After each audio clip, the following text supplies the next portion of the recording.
This is Action Movies for Dummies. Today we are going over the Boondocks Saints, 1999, and I am your voice of reason in these action movies. I am Is that MJ. what you call yourself? Is that what you're the voice of reason Oh, as you stutter? oh, Fuck ass. oh. And the guy who has two of the same letters to start his name, Shake Sucks. So yeah, I don't think sucks is part of my name. I appreciate the enthusiasm in the intro. Hello everybody. Today we are going to be reviewing Boondocks Saints. It's a cult classic from 1999. I'm gonna take a step back here for a second and give you all a little history of the movie. Writer and director was Troy Duffy. He was a very young, very inspired writer and director. Ambitious. Uh, yeah, he's very ambitious. Uh, he decided after he wrote this, this is how he wanted it done. This is exactly how he wanted it made. There was actually in the beginning a huge bidding war over who was going to get this movie. And it turns out Miramax was going to give him $1 million+ to make this movie. But then it turned out that the executives at Miramax did not like Troy Duffy at all. And they dropped the movie. No shit. Partway through it, they dropped him and his movie. He had to go find an independent studio to make his movie. They were franchise pictures, and they only offered him half of the money that they were promised for Miramax. So, because of that, they originally started filming in Boston, which this movie takes place in. But after they didn't have the money anymore, they had to go to Toronto to No finish the shit. rest of the movie. Holy shit. It does Yep. seem to change scenery midway through. And Another thing I found Mhm. fascinating is the Catholic Church, which this is all based around Catholicism. Yes. The Catholic Church refused to allow them to film in any Catholic church. So they had to go to a Lutheran church and make it look like a Catholic church. How awesome is that? The movie was only shown in 5 theaters for 1 week in the year 2000. That's it. That's why it never got the recognition it needed in the theaters. But once it hit DVD, word of mouth got around and they made $50 million Holy shit. off of DVD sales alone. How cool is that? That's It's a cult. insane. I mean, that is a cult Yeah, classic right absolutely. there. Yeah, it definitely spread like wildfire. And I mean, you gotta think $1 million to make a movie in '99 was probably like, I would guess that it probably wasn't that much. I mean, I mean, you got bidding wars that go on now for movies for like 10 million. more than that. Ah, yeah, true. That is true. Depending on Much, who it much is. more than that. Maybe we'll pitch Uh, Expendables 27 and we'll get in.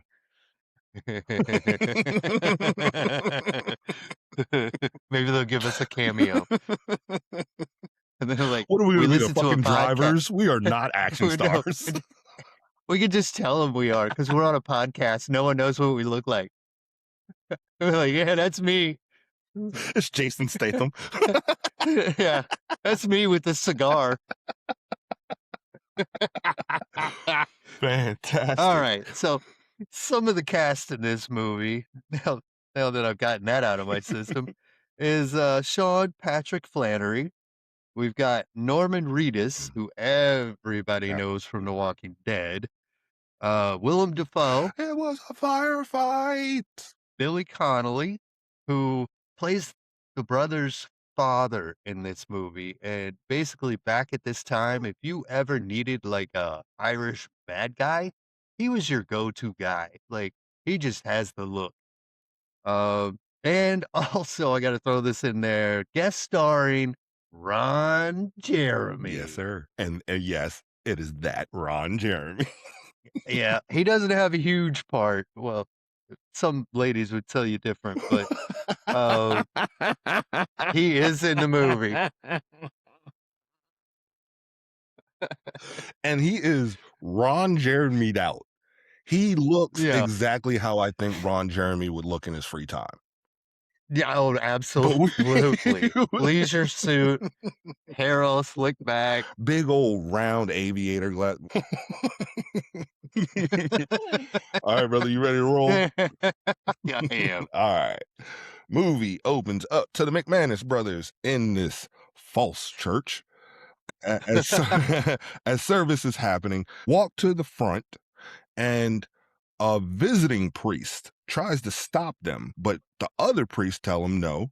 And then they stand in front of the crucifix and they pray to themselves while service is going on. And they just walk to the front, take out their rosary beads, and they say a prayer. S They step around the priest while he is giving his sermon. They step around him, Mhm. and everybody's like, "Oh, this is just what This we is this do. is what they do. And This is." then they exit. It shows off their cool little neck tattoos. I actually got their Virgin Mary on my wrist. I don't know if you ever noticed that. Um, I have not. they have cool little hand tattoos. It's in Latin, but one says truth and the other one says justice. Let me stop you there for a Mhm, second. Um, the priest, his sermon is all about a woman being attacked by someone as there's a crowd of people walking around her, and mhm. he's talking about the indifference of man and how someone should have stepped up and stopped this evil. Yes. Yes. And we will get into that. Oh, This sorry. evil will definitely be stopped. Opening credits show them going around town, being brothers, and then showing up to work.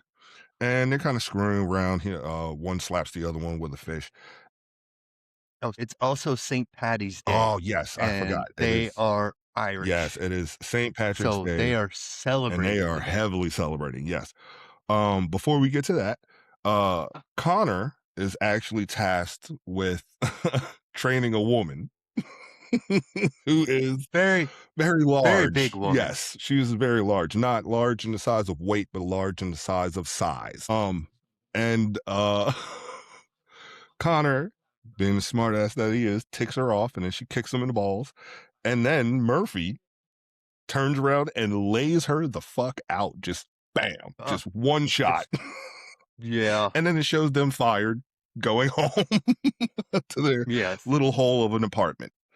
The scene then jumps to a lively bar where they introduced Rocco, who is, my God, Rocco is It's the the best. best. Yeah, he's awesome. He is immediately pointed out as a comic relief, which I'm good with, even though all through this movie, they sprinkle awesome comedy in it. He's also introduced as a Boston Italian mafia. His nickname in the mafia is Funny Man, so they don't really kinda, give you a sideways idea that he's the funny guy. He's literally called The the Funny Man. he meets up with the McManus brothers and some of the other boys, and they all start drinking. As they're starting to wind down, some of the Russian crime syndicate come walking in. They tell everybody to leave, but the boys ain't having it. The boys say that it's St. Patty's Day and everybody needs to relax and have a drink. The Russian says if they don't leave, they will make them leave. Hmm. Hmm. Scene then jumps to the next day where there's detectives trying to figure out a crime scene with two dead Russians. Duffy is trying to make sense of it all, but he has no clue on what's really going on. He gives a theory that he thinks some giant man is going around beating up other giant men and robbing them. Here's what happened. Me, It was a giant fucking guy who stomped on this guy. Yeah, no, and Yes, Yeah, you could he's tell he has no idea what's going on. He's just trying to seem in no. charge. Meanwhile, William Defoe, Agent Paul Schmecker, has one of the most awesome entrances to a crime scene. He swings open the door, music playing hardcore. He runs his hands through his hair, filing it back. Everybody just like steps out of his way. He's strutting along like a woman on a catwalk, like he is the top man. He immediately takes control of the crime scene. He puts in earbuds that are playing classical music, and he starts to feel the Now, music as he's going through the crime scene. this is 1999. He's got a Discman Oh, on with, like, rabbit wired ears. Yeah, rabbit headphones. ear Yeah. headphones. Yeah. As he's getting into the music, he starts to realize that there's odd things about the crime scene. I don't know how he did this, but as he's listening to the music, he stoops down to one guy, he looks down the alley, and he walks down the alley, and he finds a bullet hole. Like, how? Well, he was looking at where the guy was knocked down, and directly in front of him, if he was to shoot by reflex, that's where the bullet would have gone, is straight down the But how would alley he have known he had a gun? because it was in the script. Ah, you got me. Got me again. You're good. Starting to direct patrolmen to different tasks, he comes up with a theory of what happened. He then finds the brother's apartment, and the woman says that a leak has started this morning. Scene jumps to the McManus brothers at the hospital. Fuck, ass. The bartender with Tourette's comes in. Whose actual name in the movie is Doc, D-O-C. It's Doc, but everybody calls him Buck Ass because he has Tourette's, he has a stutter, and he can't remember a proverb. Why don't you make like a tree and get the fuck out? He warns them that the cops are looking for him and stop by the bar. The brothers decide to turn themselves in and say it was self-defense.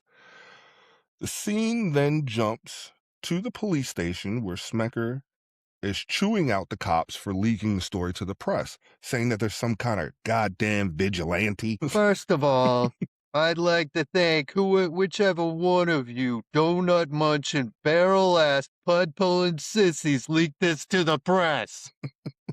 I believe that's what he said. He says that they were ordinary men put in an extraordinary situation and happened to come out on top. They were just protecting each other. Okay, so this is what Greenlee says. These guys are miles away by now, but if you want to beat your head against the wall, then here's what you're looking for. They're scared, like two little bunny rabbits.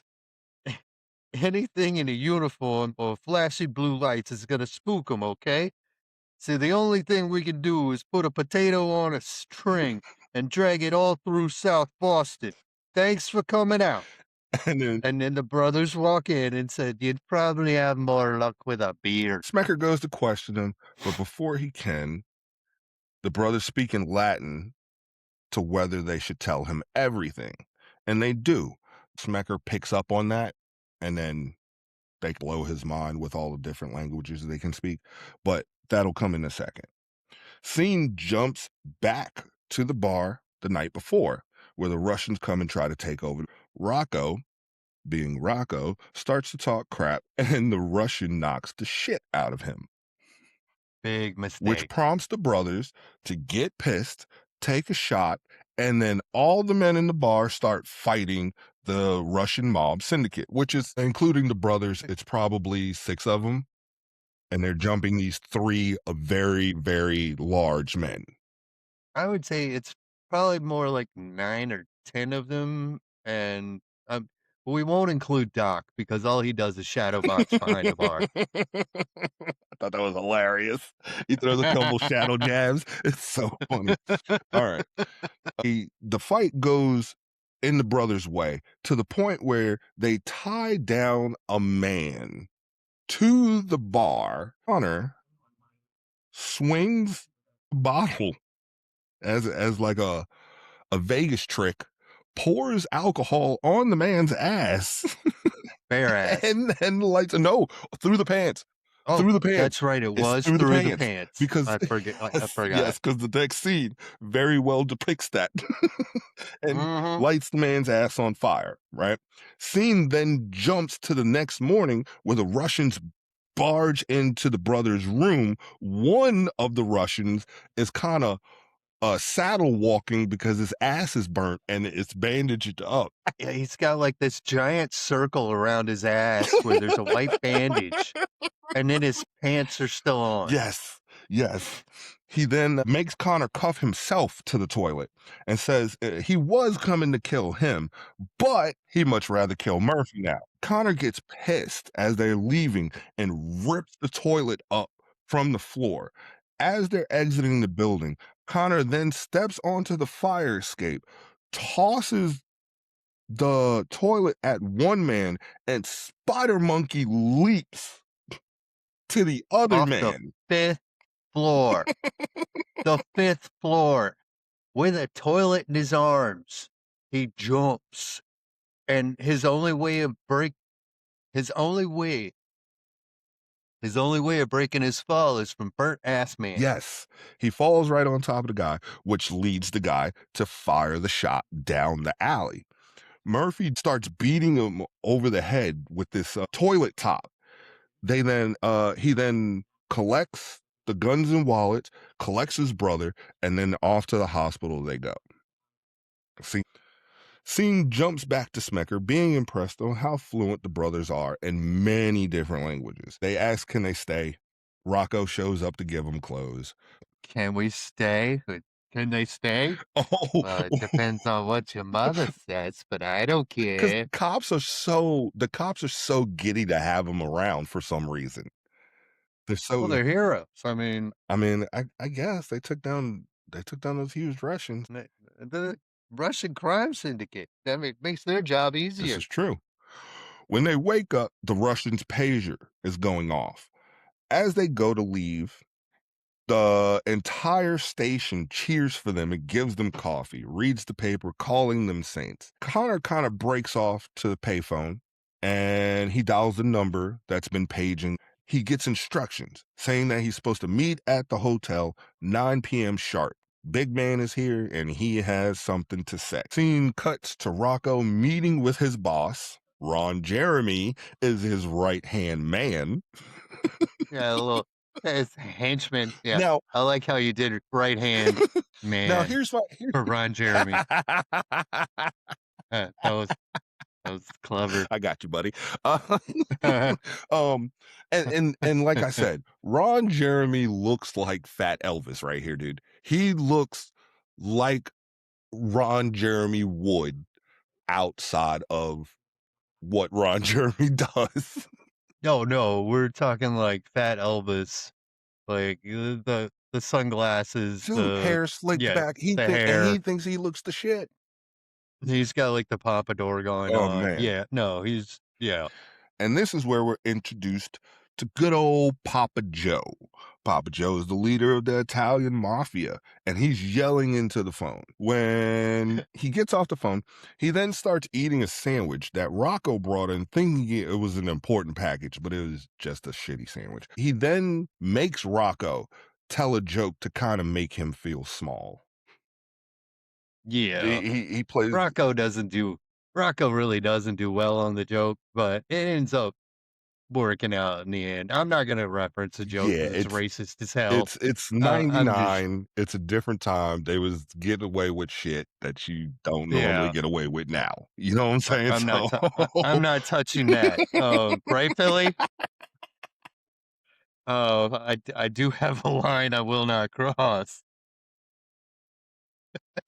oh my, we're never gonna be welcomed into Philly again. I don't know if I ever was. Just just to be honest. Alright, scene cuts to the brothers trading the Russians guns and money for weapons of their own, and holy shit, does this gunman have a candy store, brother. Oh, yeah.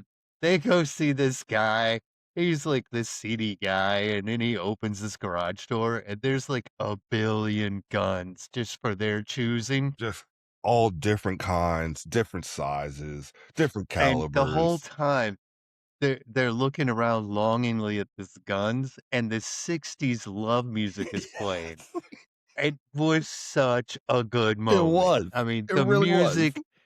the music was perfect for this scene. And then they start arguing about rope, which is hilarious to me because Oh, yeah, they have this whole dick throwing contest because one wants to get a big knife and the other one wants to get some rope. bro, and the thing is, all through this movie, you never forget their brothers because Oh, they no, they 100% act like brothers the and they entire even fucking. look like This brothers. is true. They were cast perfectly. Yes, absolutely.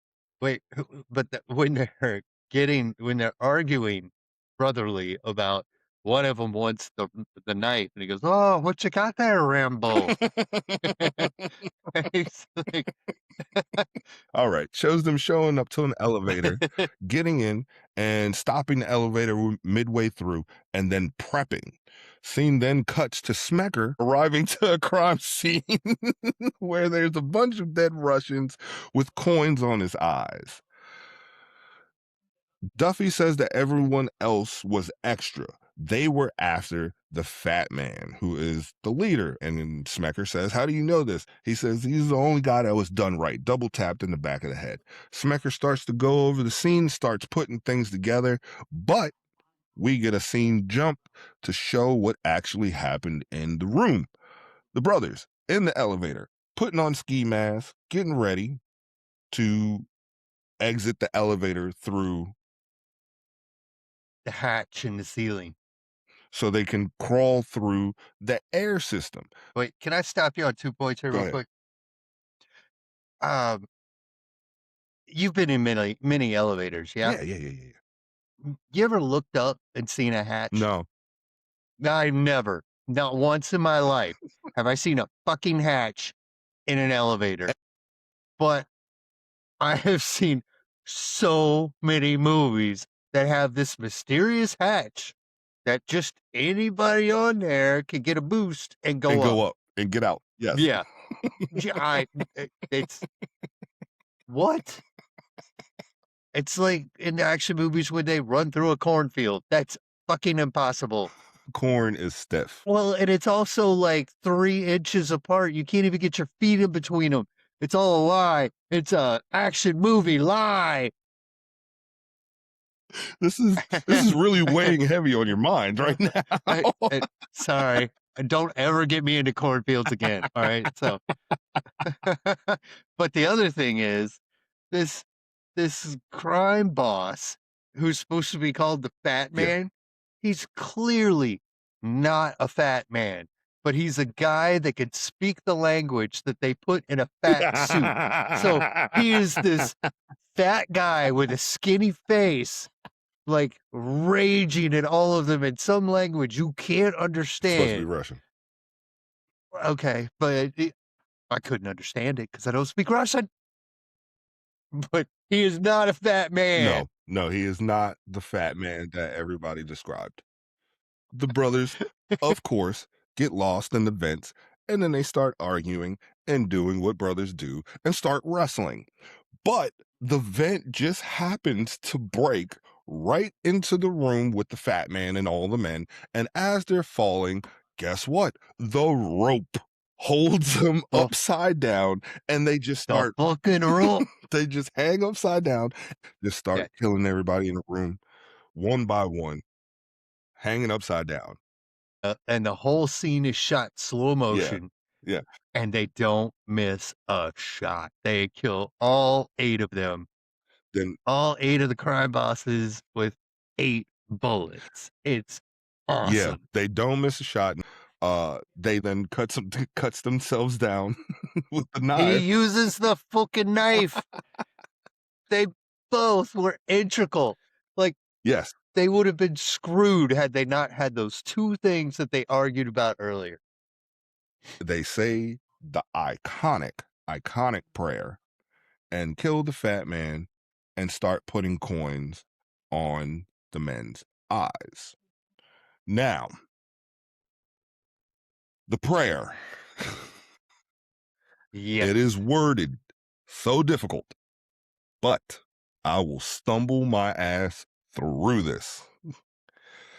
Here, you wanna say it together? Oh shit. Do you have it written down too? Do you have it written down? This is gonna be a This is shit gonna show, but be yeah, fucked let's up. give it a go. We have not practiced this, obviously, because we didn't know each other had this.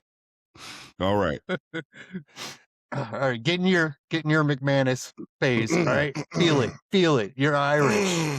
You Top of the morning to ya. Okay. Oh, shillelagh. All right. Alright. And shepherds we shall be. Shepherds we shall be, For thee, my lord, for my thee, Lord, for thee power hath power hath descent forth descended from forth thy from thy hand. that our feet Our may feet may swiftly carry out thy swiftly carry out command. the command. So we shall So flow we from shall a be river one forth river to forth thee, and teeming and with souls teeming with shall be, souls shall it then. shall it be. And then in Latin, they say the Father, the Son, and the Holy Spirit. I was not even gonna do the Latin shit. Only one I can really get is at the end, the Spirito Santi.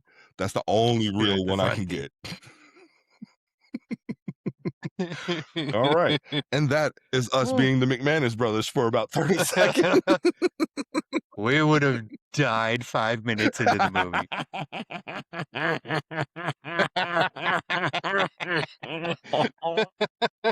Imagine our dumbasses hanging upside down trying to fucking shoot. Oh my God, they would have killed us on that rope.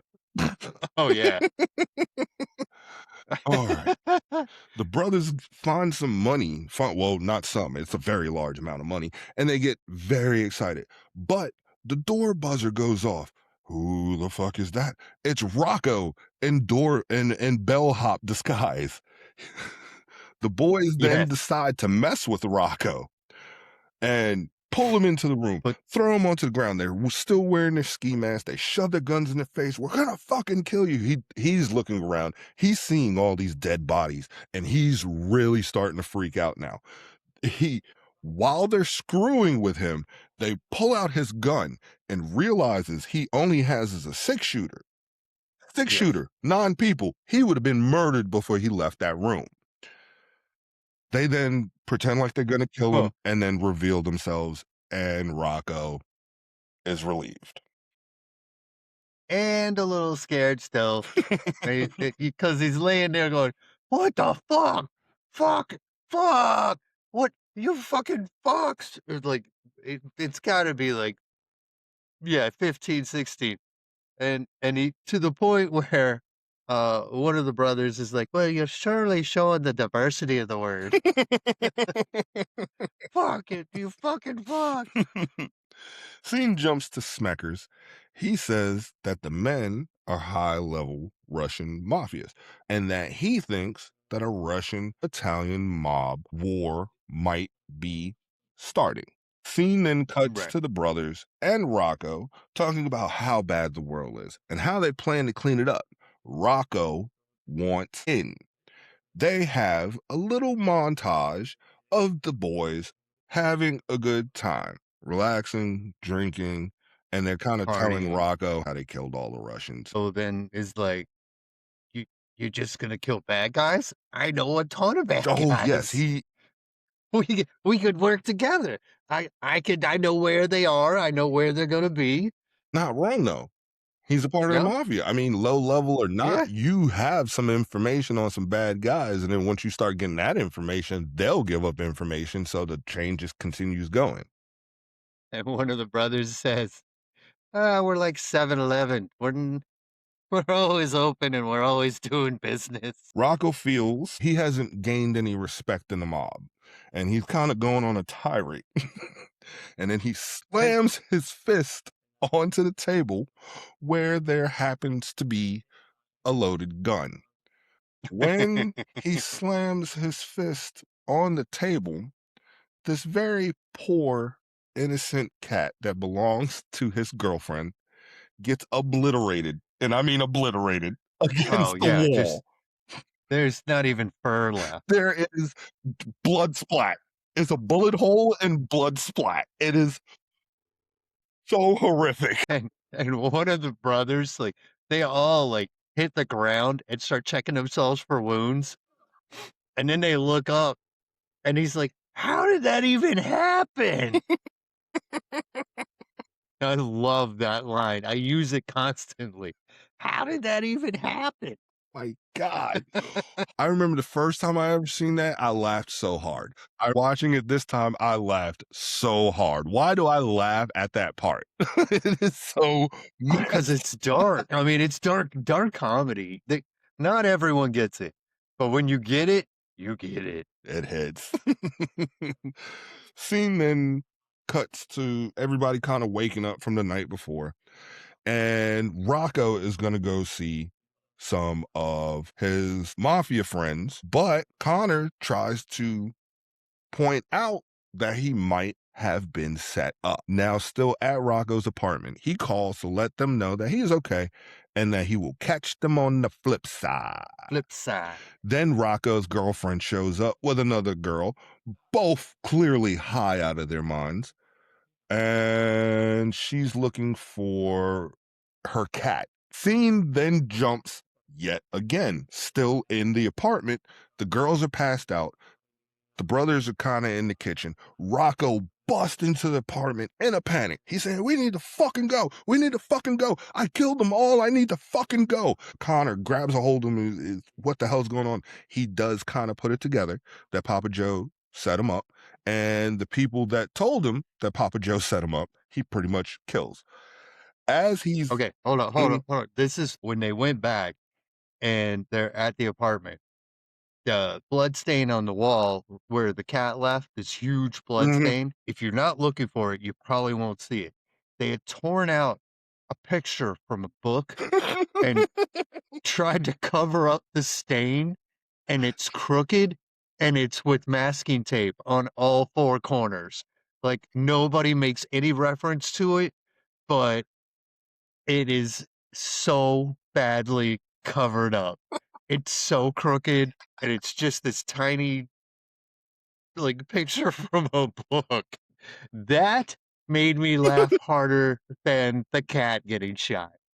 I thought that was freaking genius. As he's going crazy, his girlfriend then asks about the poor old kitty, and he said, "I fucking killed it." As he's pulling his hair back because he doesn't have it tied back. As they I leave, swear. scene then cut. Tell me his name. Tell me his fucking name. Oh, yes. He says, "I will put a bullet in my own fucking head if you can tell me the name of that fucking cat."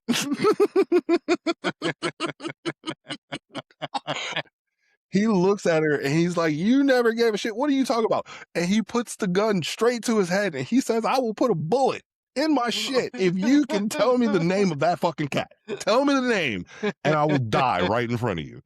And of course, she couldn't. No, she did. He's like, Oh "Motherfucker." shit, did she? Yeah.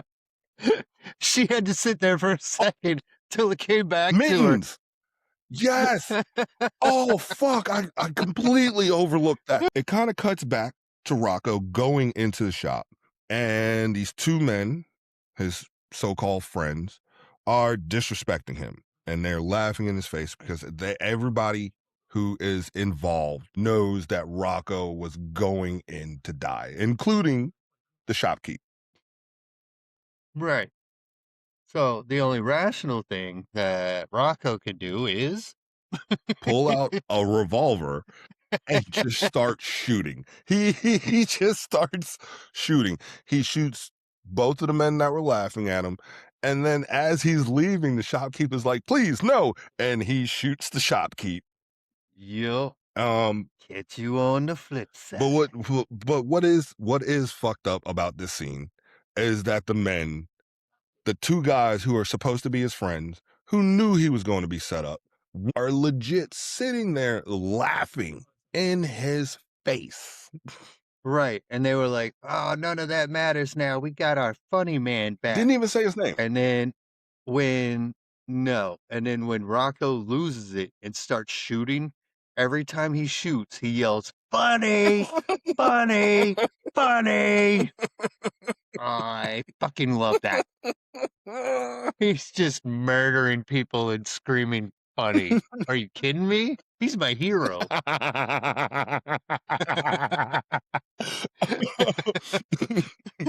Scene cuts to Rocco and the brothers in a car, and they pull up in front of, I'm guessing, what is a strip club kind of place. I don't. It's, it's they call it a peep show. Okay. It's, it's where the metal doors you put money in, and the metal doors go up and down, and you're able to see a woman dancing through the glass, completely naked. It was a big thing in, like, the Mhm. '70s, but I don't even think it's a thing. Nah.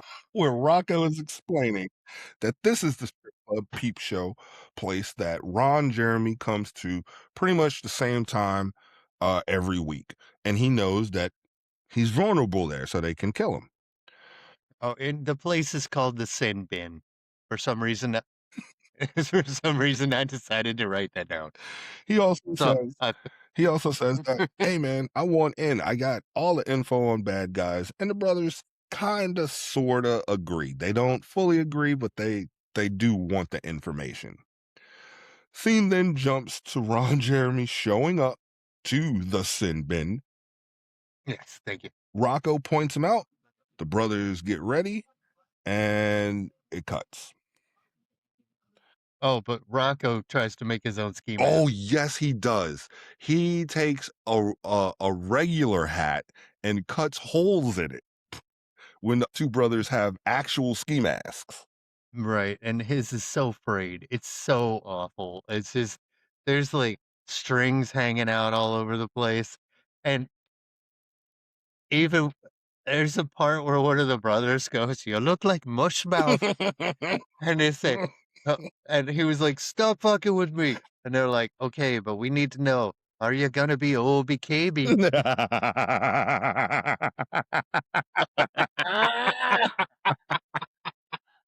Holy shit!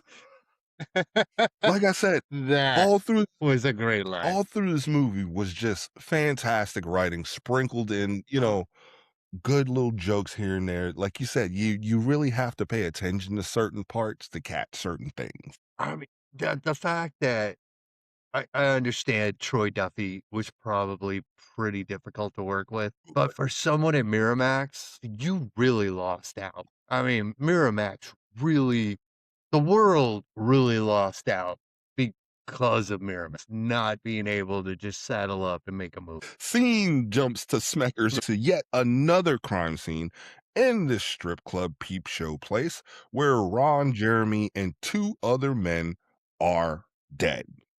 Scene jumps to Rocco making a woman point out which room Ron Jeremy is in. Hits the little button, the door swings open, and the brothers then led up that room. Scene then shows Smecker kind of putting together that Ron Jeremy was professionally shot. The other two men in the other two rooms weren't so cleanly killed. Scene then jumps back to Rocco saying, "Come on, guys, let me get my shot. Let me do my thing."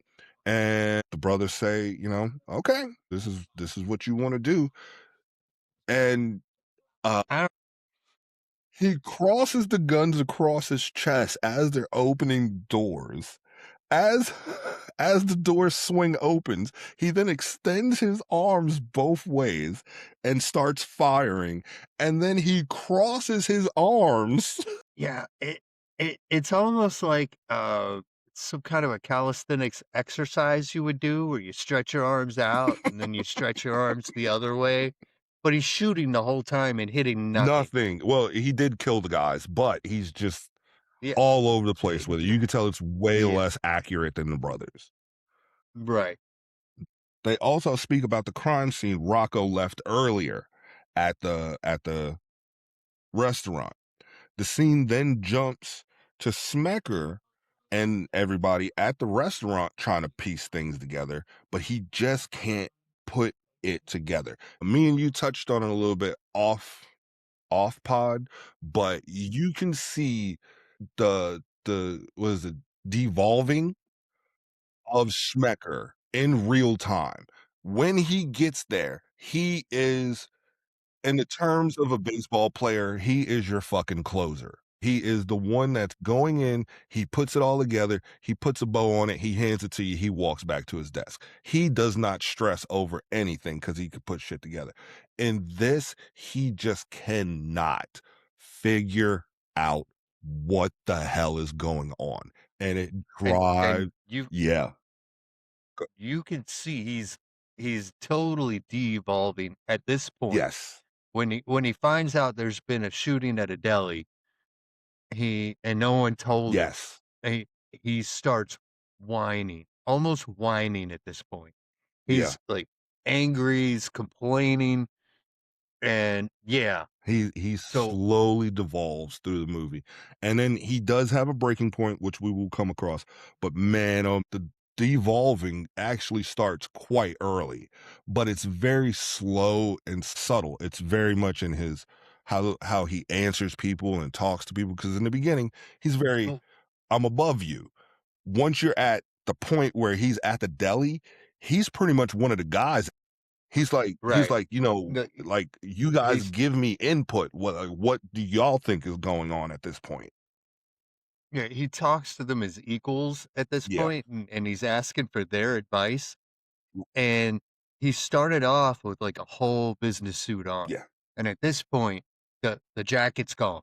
yeah, Like tie is he's loosened up a little bit, yeah, tie is getting a little bit loose, mm, and hair's not exactly as kept as it was. right, Um, so you can see like they gave you the clues yeah. physically that So, he was struggling, he was starting to struggle yeah, with he it. was getting upset.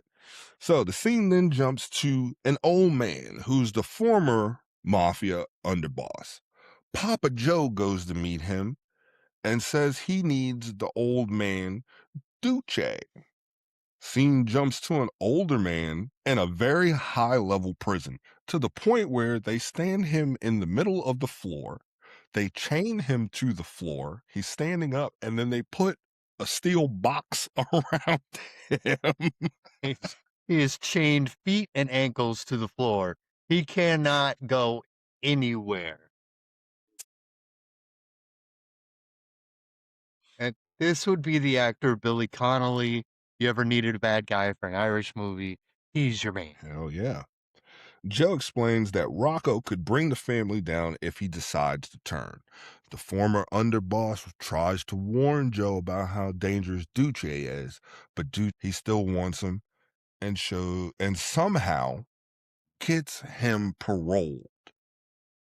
Like a Yeah, man this guy's who is in a under maximum maximum, security. like, I don't even think it's maximum. I think that's like a prison built for Guantanamo him. Bay. Yeah, I think that was just like a prison built for him with full staff. And he somehow is strutting out at the end of this conversation. Insane. The literal meaning of Il Duce Mhm. is leader. Mm. Mm, Mm. little foreshadowing. Little Hey, kid, foreshadowing indeed.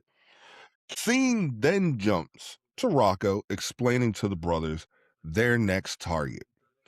He said this guy is a fucking monster. The scene shows him while Rocco is slightly explaining him going into a house and killing an entire family with no expression on his face, just a blank face. So Rocco calls him the blank man.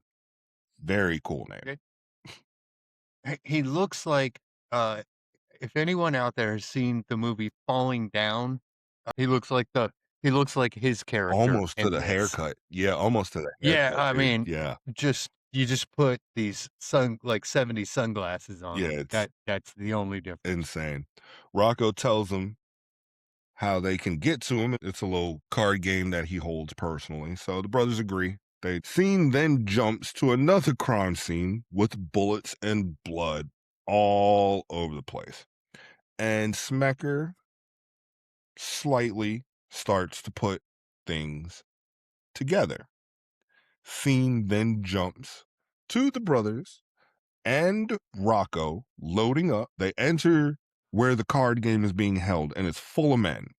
And they dispose of all these men. Smecker Right. kind of tells the details as if he was there. Now, this is where Smecker is getting so frustrated that he's kind of putting himself into the crime scenes now. He is physically there. So now he's like tapping into his ultimate power because he is so pissed off that he does not know what's going on.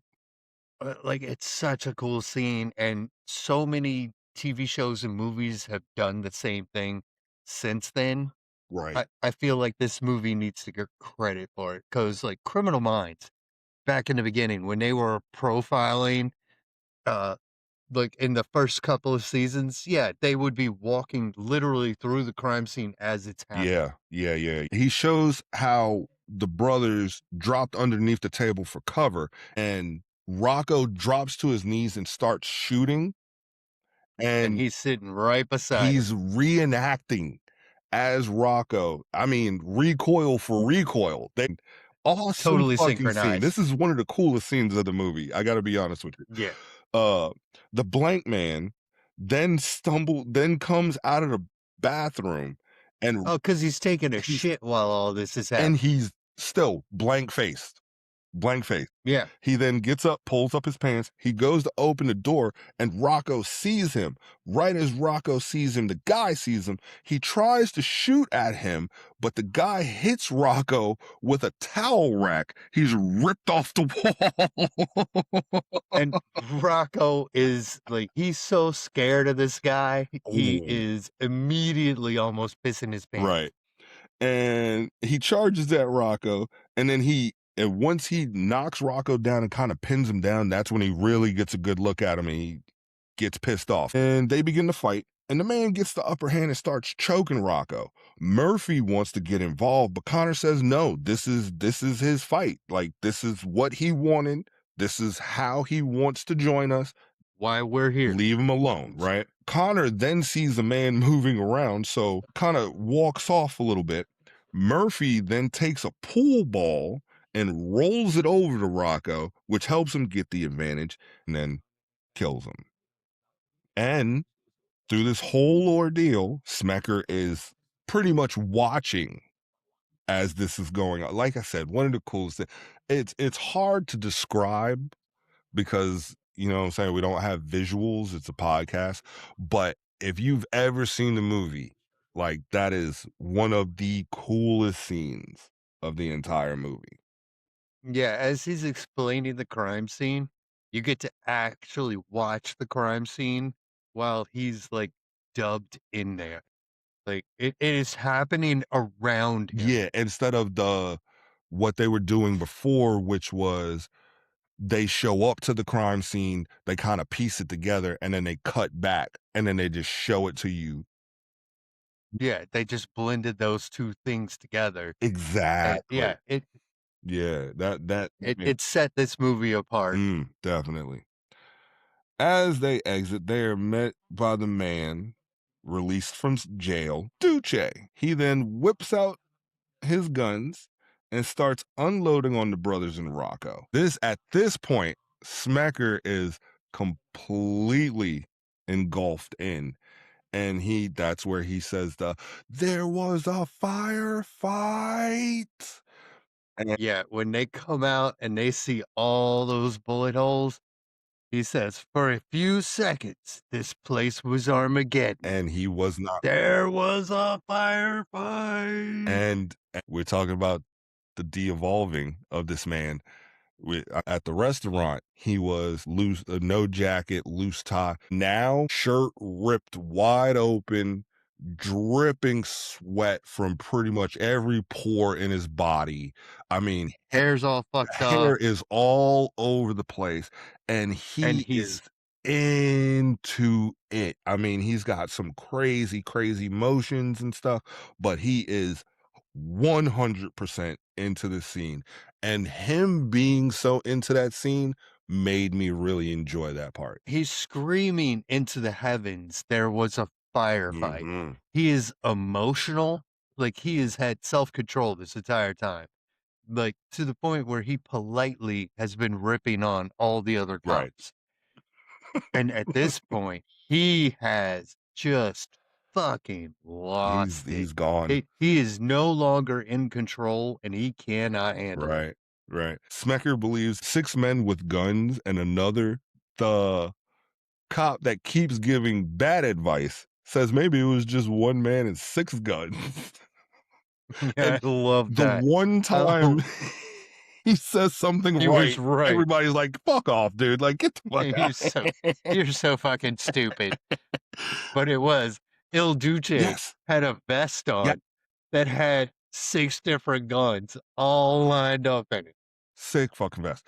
And he had this vest for a very specific utility, the fact that it held 6 guns. He did not Right. want to take the time to reload. No. And they depict this. He whips out 2 of the guns, starts firing. The brothers and Rocco start firing back, but he runs out of ammo. He just drops the guns and whips out 2 Yep. more fully Yep. loaded guns. Yep. And Schmecker is 100% correct. It was fucking Armageddon right there. Those men shot Yep. it out. Both of the brothers get shot. Rocco loses a finger.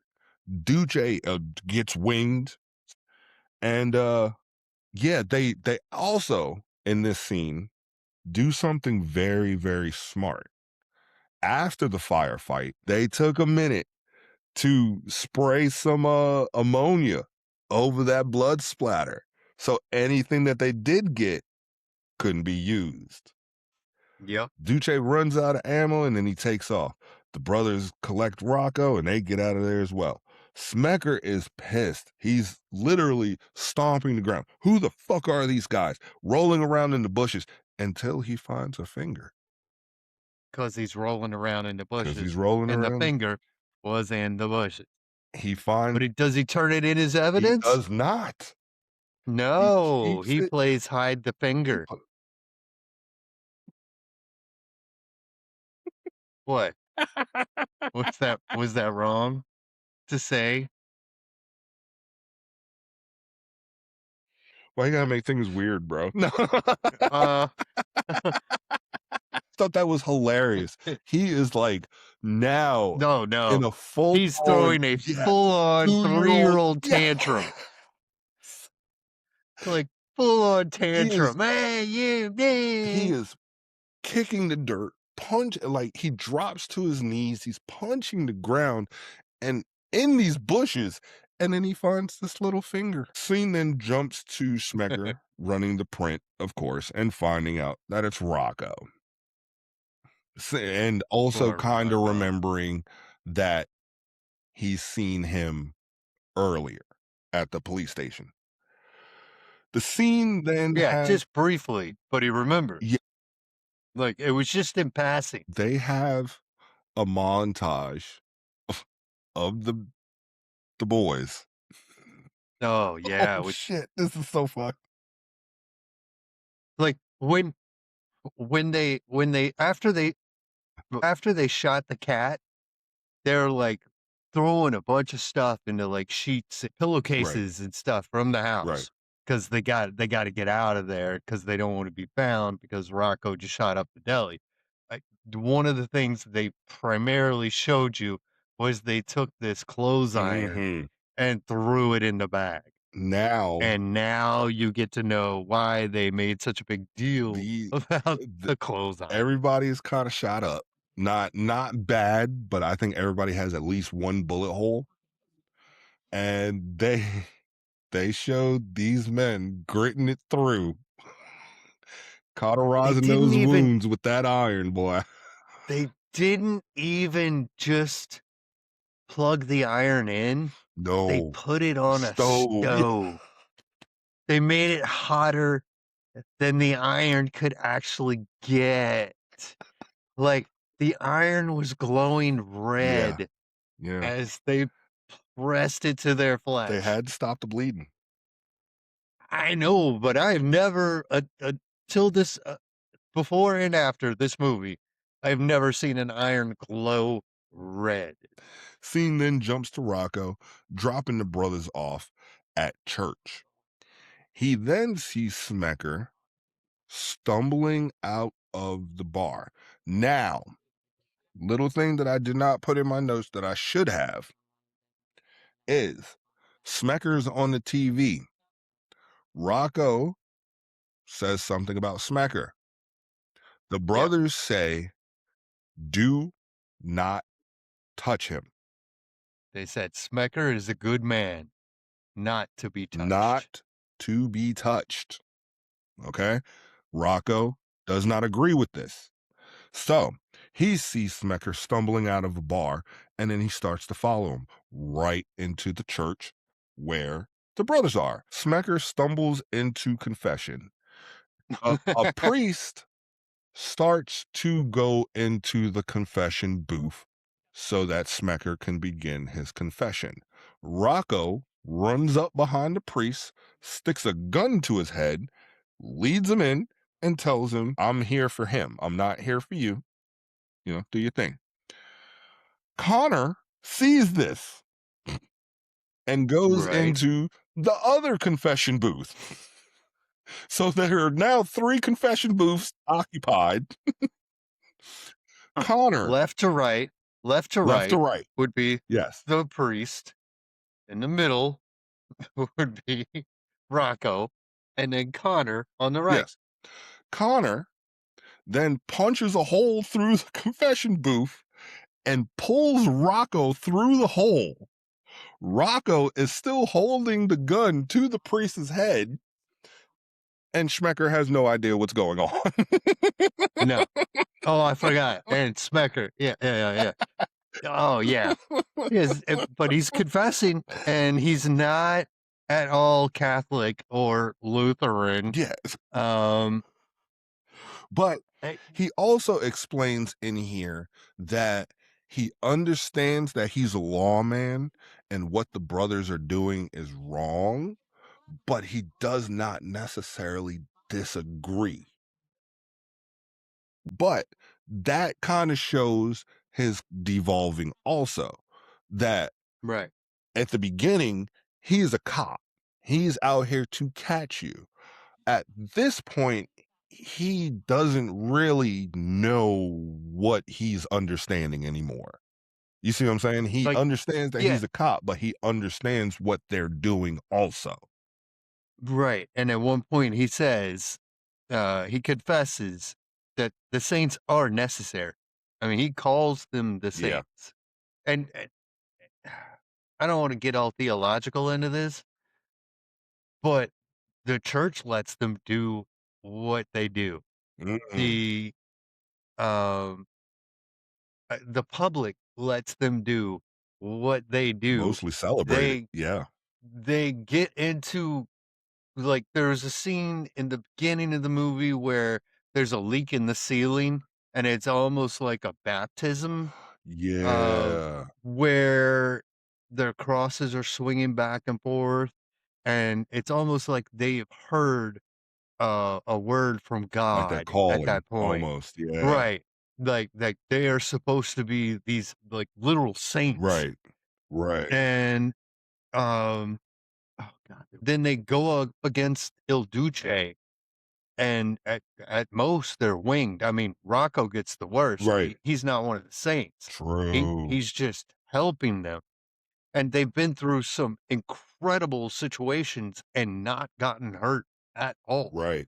Like like, are they doing God's work? I mean, it is called Boondocks It Saints. is. I mean, have they been calling?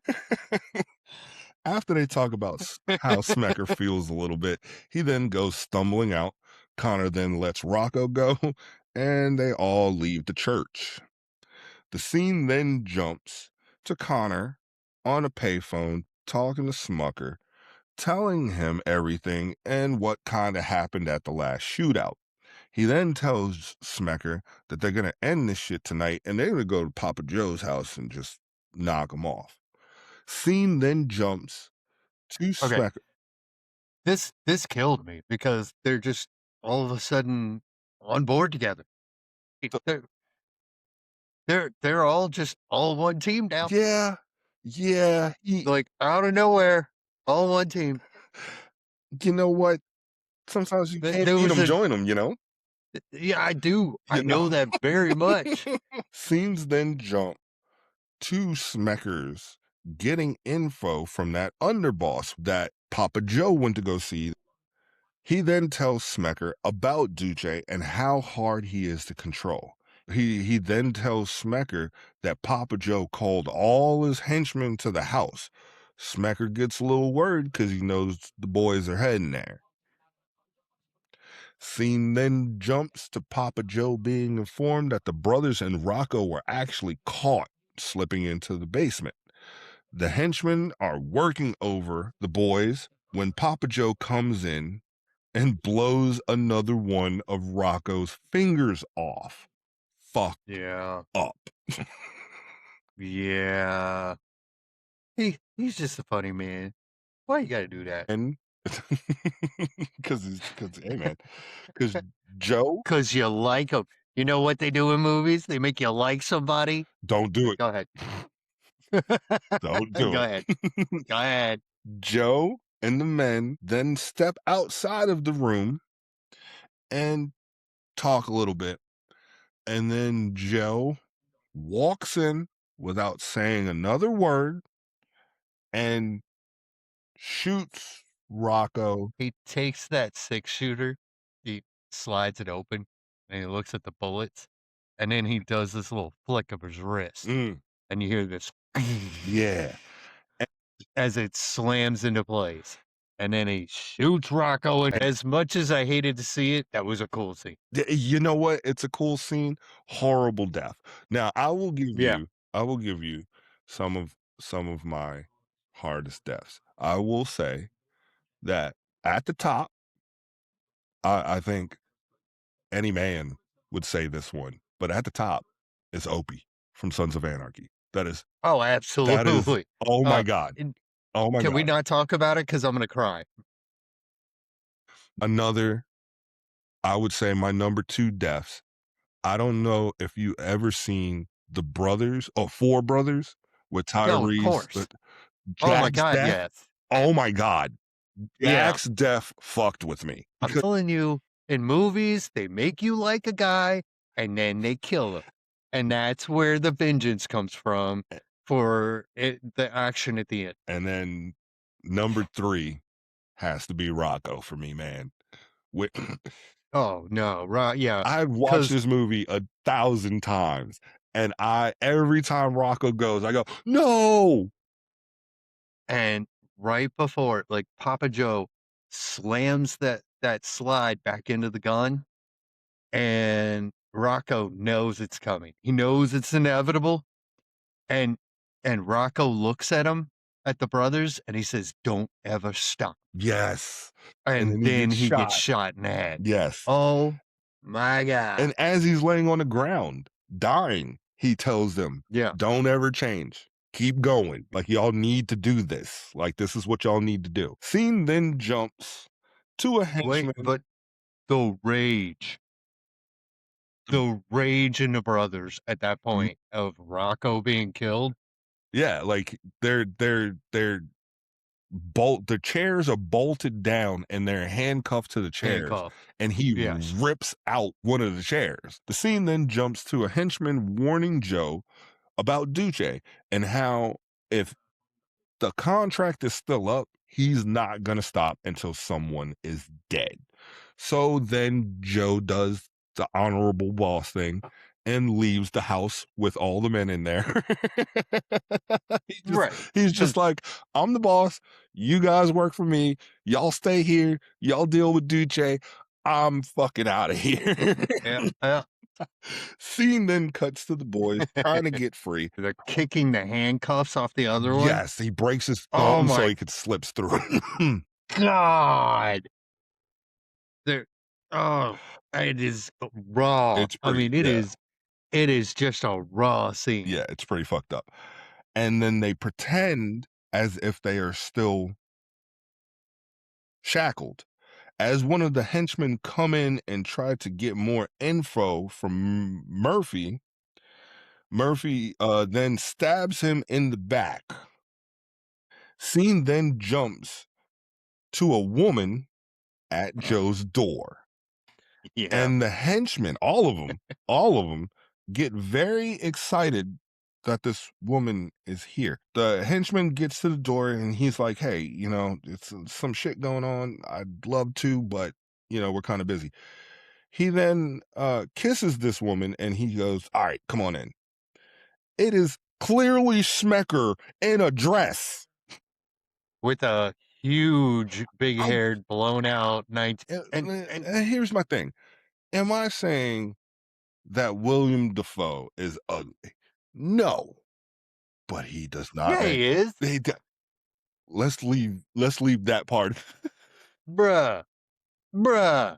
Will- He is not an attractive man. He's a cool guy. He's a great actor. But you ever seen him on the cover of like fucking no, Esquire or no, something? yeah, Or no, no, that no, you're not gonna see. No, I'm sorry. He's he's probably a lovely man on top of it all, but a looker, a no, female no looker, sir, even less. no Okay, sir. as a female, I, Oh no, he makes even I worse don't know female. what the fuck they were thinking, but this guy is I super excited. Pulls Smecker into the bathroom, but Smecker does this kind of sexy lay on the floor and his cover's blown because his wig is falling off. And the guy goes, "What the fuck?" Smucker then kicks him in the balls like 3 or 4 times. And yeah, while the guy drops to the ground, he pulls out his gun and he shoots him. And that's where his sanity kind of snaps back in because he was going off the rails all the way up until he killed a semi-innocent man. he's not semi. It, He's a bad up man. to that point, he hadn't done anything to Right, Smecker. but Smacker has broken the law. There you go. He's now killed a semi-innocent man. And he puts the wig back on and he goes, "Too far, but it Too is far. on." He exits the bathroom. Another henchman thinks it's now his turn, but Smecker just shoots him. He comes around and sees another henchman sitting in a chair, but his throat has already been cut wide open. Yeah. And Duce comes up behind him and knocks him out cold. Scene then jumps to the brothers praying over Rocco. Duce walks in and recognizes the prayer. He then takes over the prayer. Turns out that Duce is the McManus's brother's father. The brothers and Duce get into the courthouse with help from Smecker and some of the other cops. The men then bust into the courtroom where Joe is on trial. Duce tells that this courtroom has been chosen to reveal their existence to the world. Yeah, Like, that was pretty holy badass. shit. That was pretty badass. Holy shit. What I kind of picked up on, which I thought was very interesting, was there's a girl who is not looking. Yeah? Yeah, she's looking down. Duce goes up to her, Oh, yeah, lifts yeah, her yeah. chin, and tells her, "You must see this. It will all be over soon." When it is over, everybody's running out of the courtroom, and that girl is the only one they stopped. Yeah. That girl is the only one she was the one who revealed them to the world. Him saying that, and the one looking down, he knew she would be the one that would actually reveal them to the world. They kill Joe. Movie kind of ends from there. Oh, but the way they killed him, the brothers on either side and the father and Yeah, Duce in the middle and Papa Joe on his knees, like, still still can't keep his fucking mouth shut, and they do the prayer, and they're just bam! Now, this speech, I love it. It is between Connor and Murphy. They alternate lines. Now you will receive us. We do not ask for your poor or your hungry. We do not want your tired or your sick. It is your corrupt we claim. It will be the evil, it will be your evil that will be sought by us. With every breath we shall hunt them down. Every day we will spill their blood until it rains down from the sky. Do not kill. Do not rape. Do not steal. These are principles that every man of every faith can embrace. These are not polite suggestions. These are codes of behavior, and to those who ignore them will pay the dearest of cost. They there are varying degrees of evil. We urge you lesser forms of filth not to push the bounds and cross over into true corruption into our domain. For if you do, one day you will look behind you and you will see we three, and on that day you will ribbit, and we will send you to whatever God you wish. Holy fuck. That is how you reveal yourself to the world. Yeah, and I didn't even think about the Christianity point of them being 3 now, like, Mhm. that The Father, the Son, the Son, the Holy Holy Spirit. Ghost, yeah, Yep. yeah, I did not it until you, like, laid that speech out for me. I've heard that speech a dozen Tons of times times, because yeah, I've thousands. watched that movie a dozen times. Yeah. But, yeah, it did not occur to me that they are now a trinity, Mhm. of vigilantes that are seemingly untouched and are doing the will I'm not saying the will of God, No. but but Trying to clean up some of their city, the essentially. the evil, Yeah, ridding the evil, and see, of the world. the thing is, yes, they are vigilantes, but they tell you right here, like, Yeah. "Don't fuck around." Yeah, Okay? here's the You can rules. do you can do crime, but don't do so serious crimes that you gain our attention, because if Right. you do, you will see the 3 of us, and it will be the last fucking thing you see. Yeah. So, that is the Boondocks Saints, 99. I tell you what, for that time, you are 100% correct. The movie company that decided Miramax? that they did not wanna work with Duffy. I mean, like you said, he could have probably been the Shawn Michaels of that boardroom and just been an insufferable asshole that nobody Eh, wanted to work with. that's what it sounds like. It sounds But like sometimes he wasn't gonna stray from the way he wanted it made. but see, sometimes with that, yeah, if you can look at it and a person's that passionate into it, maybe you should just let them go. You see what I'm saying? Like, the movie came out damn near perfect. Yeah, it really did. You know? So maybe in a situation where, yeah, he may be an insufferable asshole. I imagine Quentin Tarantino's an insufferable asshole, but people throw money at him to make Yeah. movies. I also think I appreciate a cult classic much more than a blockbuster. This is true. Uh, This is so true. I don't know how much harm this could have done because even if Miramax had put it out in theaters, and I doubt Miramax would have, or I could be talking out of my ass, which I do a lot. Well, that is the Boondock Saints 1999. This is Action Movies for Dummies. I am MJ. That is Shakes. What's up? And that is our show. Goodbye.